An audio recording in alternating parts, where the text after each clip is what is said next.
में शामिल होने और पश्चिम बंगाल से राज्यसभा सांसद चुने जाने के बाद सुष्मिता देव शनिवार को पहली बार अपने गृह शहर सिलचर पहुंची। भाजपा जिला कार्यालय में पार्टी नेताओं और कार्यकर्ताओं ने उनका गर्मजोशी से स्वागत किया।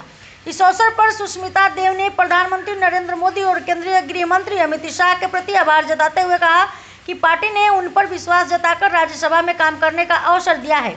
उन्होंने कहा कि वह असम विशेषकर बराक घाटी के विकास और जनहित के मुद्दों पर भी सक्रिय रूप से काम करेंगी तथा बराकवासियों के साथ मजबूती से खड़ी रहेंगी। प्रेरणा भारतीय डिजिटल न्यूज नेटवर्क की एक रिपोर्ट।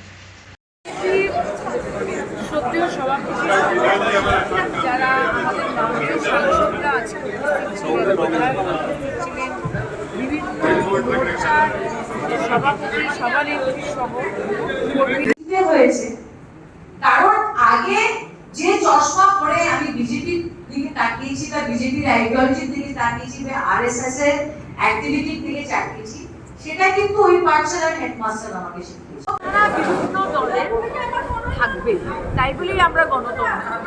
আর গণতন্ত্রের আরেকটা বেসিক নিয়ম আছে, মন পরিবর্তন। যে কংগ্রেসের প্রতাপ আর প্রভাব বরাকে ছিল, যেটা অতীতের কথা বলে হয়েছে, জনসাধারণ তো মন পরিবর্তন করেছে। কোনো নিয়ম কানুন সংবিধানে কোনো লেখা আছে যে আমি আমার আদর্শ পরিবর্তন করতে পারবো না? সময় লাগবে, কারণ প্রতিদ্বন্দ্বিতা হয়েছে 3 দশক। কিন্তু আমি একটা কথা বলি যে আজকে যে আমরা রাজ্য লোকসভা থেকে রিজাইন করে পশ্চিমবঙ্গতে ভারতীয় জনতা পার্টির সিম্বল নিয়ে দাঁড়িয়ে জিতে এসেছি, আমাদের কিন্তু এটা ফেস করতে হচ্ছে যে রাস্তাঘাট নিয়ে আজকে রূপঙ্গা বলেছে।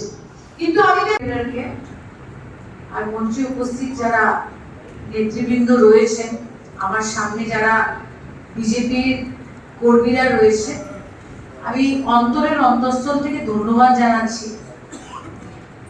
আজকে আমি প্রথমবার জেলা অফিসে পা রেখেছি, কিন্তু মনে হলো না যে এরকম একটা দফতরে এসেছি যেখানে আমার ভবিষ্যতে হয়তো আরো ভালোবাসা বাড়বে আপনাদের আর আমার মধ্যে। এবং গুরুত্বপূর্ণ কথা হলো যে একটা দল সত্যি বলতে গেলে একটা পরিবারের মতো হয়। ছিল বরাকের ইন্ডাস্ট্রিয়ালাইজেশনের কি অবস্থা ছিল, শিলচর শহরে কি কি কাজ হয়েছিল, কি কি কাজ হয়নি, এবং কাজ করতে কংগ্রেসের ভিতরে কত বাধা আসতো বড়াকে কাজ। ভারতবর্ষের স্বরাষ্ট্রমন্ত্রী অমিত শাহজির যে ভিশনটা রয়েছে আর অত্যন্ত গুরুত্বপূর্ণ, যাকে আমি অনেক দশক থেকে আমার বাবার পরে যদি রাজনৈতিক গুরু মেনে থাকি, উনি হলেন আসামের সদ্য মুখ্যমন্ত্রী ডক্টর হেমন্ত বিশ্ব শর্মা। এই আইডিওলজি ঠিক কাজ চলছে। 280টা পাইলিং এর মধ্যে 140টা পাইলিং এর কাজ ইতিমধ্যে সম্পূর্ণ হয়েছে। আর এই জন্য বৃষ্টি কমার পরে বাকি যে 140টা পাইলিং আজকের দিনে এখানে বসে দেখছিলাম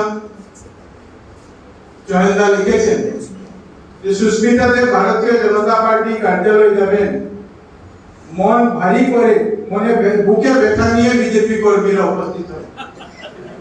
আমি আজকের দিনে বলতে চাই কাজ আছে, ক্রিটিসিজম করা সেটাকে আমরা আটকাতে পারবো না। রাস্তা কেউ বলছেন পিডব্লিউডি কে দিলে ভালো হবে, কেউ বলেছেন যে পিডব্লিউডি কে দিলে আরো বেশি খারাপ হবে। পিডব্লিউডি বলবে টাকা নেই, এনএইচডিসিএল অন্তত টাকা নেই এই কথা বলবে না। কেউ বলছেন এনএইচডিসিএল কেন আসবে, এইটা বিভিন্ন রকমের